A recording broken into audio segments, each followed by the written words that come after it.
আসসালামু আলাইকুম। কেমন আছেন সবাই? আশা করি সবাই খুব ভালো আছেন। আমিও আল্লাহর রহমতে অনেক ভালো আছি আপনাদের দোয়ায়।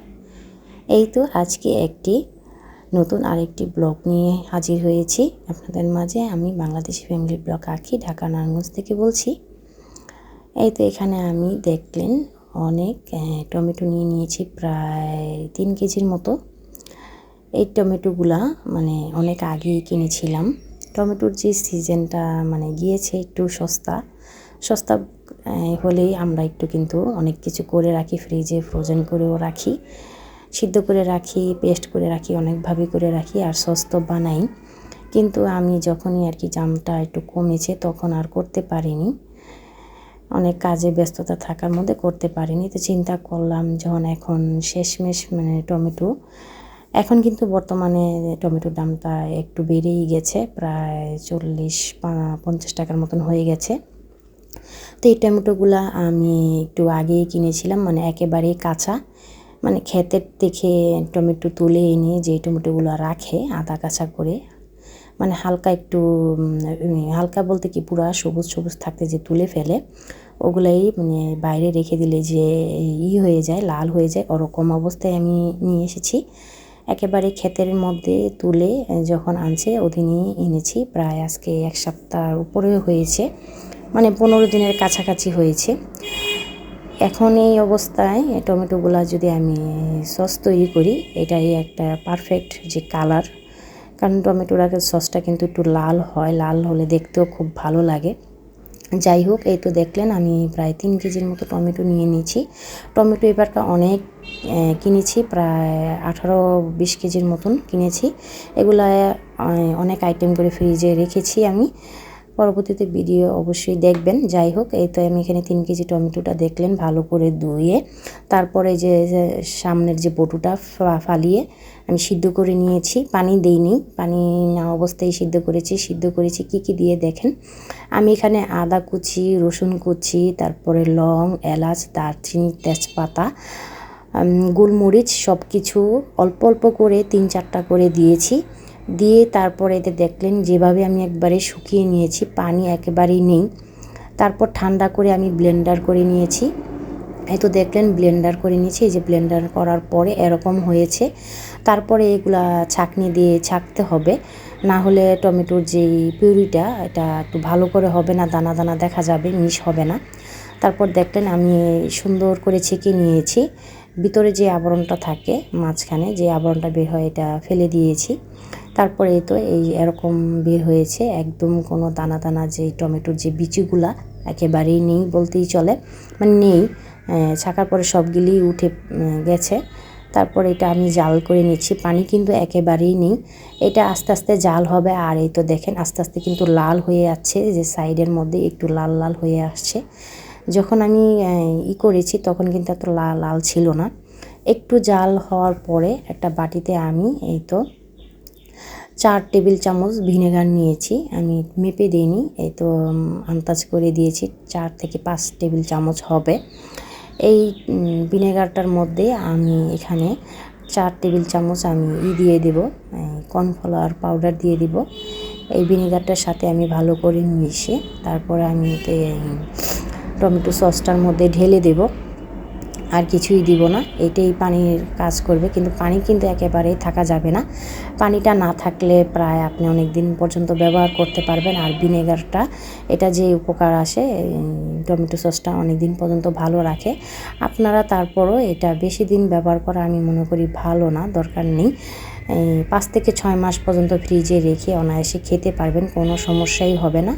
নর্মাল ফ্রিজে রেখে খেতে পারবেন। আর যদি আরও পরিমাণ বেশি করেন তবে ডিপে রেখে সংরক্ষণ করতে পারেন।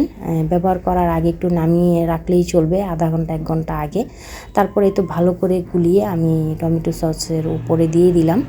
এখন এটা একদমই থকথকে হয়ে যাবে, ঘন হয়ে যাবে।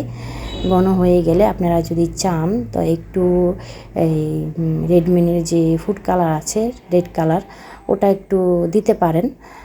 আমিও ইউজ করেছি সামান্য পরিমাণ। এই যে দেখেন এটার কালারটা কিন্তু এখন একটু মেটা মেটা হয়ে গেছে, কিন্তু একটু ফুড কালারটা দিলে একটু দেখতে একটু সুন্দর লাগে। তারপর আমি এই চিনিটা মাত্র অ্যাড করলাম। এটা আস্তে আস্তে একটু জাল হবে আর ঘন হবে আর লাল হবে। এই চিনিটা দিলাম, চিনিটা দেওয়ার পর আরেকটু লাল হবে। তারপর লাল হয়ে যদি দেখেন যে পরিমাণ মতো ঠিক আছে, তাই আর ফুড কালার ইউজ করা রাখবে না।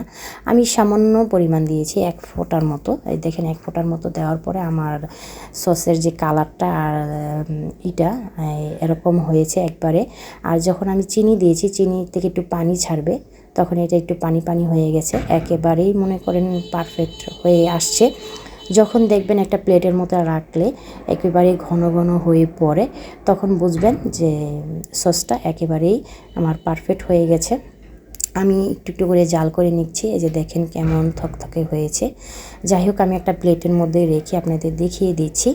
যারা ধৈর্য ধরে আমার ভিডিওটা এ পর্যন্ত দেখছেন, এখনও পর্যন্ত একটা লাইক করেননি, প্লিজ প্লিজ যদি ভিডিওর কোনো অংশ, কথা বা কাজ ভালো লাগে একটা লাইক করে যাবেন। আর যদি ভিডিওটা কোনো অংশে ভালো লেগে যায়, আপনাদের যদি এই সসটা কোনো কাজে আসে, আমার চ্যানেলটা সাবস্ক্রাইব করে আমার পরিবারের পাশে থেকে যাবেন। পাশে থাকা বেল আইকনটি ক্লিক করে রাখবেন, যাতে নতুন ভিডিও ছাড়ার পর আপনাদের কাছে পৌঁছে যায়। এই তো দেখছেন আমি কিভাবে একটা সাদা একটা প্লেটের মধ্যে 1 ফোঁটা নিয়েছি। এটা কিভাবে পড়ছে একটু দেখতেই পারছেন আপনি ভিডিওতে, আমার আর বলা লাগবে না। এই তো দেখছেন আস্তে আস্তে আস্তে আস্তে ঘন হয়ে পড়ছে। তারপর এই যে দেখেন আমার যে টমেটো সসটা পুরো রেডি। কেমন হয়েছে জানাবেন, আর আপনারা বাসায় অবশ্যই ট্রাই করে দেখবেন। এভাবে আমি করে রাখি, কিন্তু তখন আর করতে পারিনি, মানে যখন হয়েছে। যাই হোক, এখনও যখন কিনলাম এই জন্য করে আপনাদের সাথে শেয়ার করলাম। সবসময় প্রতি বছর এভাবে করে রাখি। তারপর এই তো ঠান্ডা হলে আমি এটা, যখন ঠান্ডা হবে মানে রাতে আমি এটা করে রেখেছি, তারপরের দিন যখন ঠান্ডা হয়েছে আমি এটা ফ্রিজে রেখে বোতলে ভরে রাখবো। আর বিশেষ করে একটা কথা তো বলাই হয়নি, এটা যতটুকু রাখবেন কাচের বয়মে রাখার চেষ্টা করবেন।